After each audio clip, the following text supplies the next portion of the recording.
যখনই বিপদে পড়ে যাবেন আপনি আল্লাহ তাআলার খাস একটি নাম ধরে সাহায্য চাইবেন, বিদ্যুতের গতিতে আপনি সাহায্য পেয়ে যাবেন, আপনার বিপদ মুহূর্তের মাঝে দূর হয়ে যাবে। ব্যবসা বাণিজ্য লস, সার কাছে শুধুমাত্র শত্রু আর শত্রু, বিপদে আপনাকে গ্রাস করে রেখেছে, কোনো কাজেই যেন সফলতা নাই, যেটাতে হাত দেন সেটাতেই লস, কোনো কিছুতে আপনার সাফল্য নাই, সন্তান কথা শোনে না, স্ত্রী কথা শোনে না, পরিবার পরিজন নষ্ট হয়ে গিয়েছে, কিভাবে আপনি বাঁচবেন?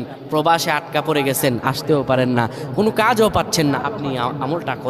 এটি আমার কথা নয়, বিশ্বনবী মুহাম্মদ রাসূলুল্লাহ সাল্লাল্লাহু আলাইহি ওয়াসাল্লামের প্রিয় সাহাবী হযরত যায়েদ রাদিয়াল্লাহু তাআলা আনহু, তিনি একবার মক্কা থেকে হিজরত করে যখন মদিনায় যাবেন, ঠিক সেই সময় বিপদে পড়ে যান।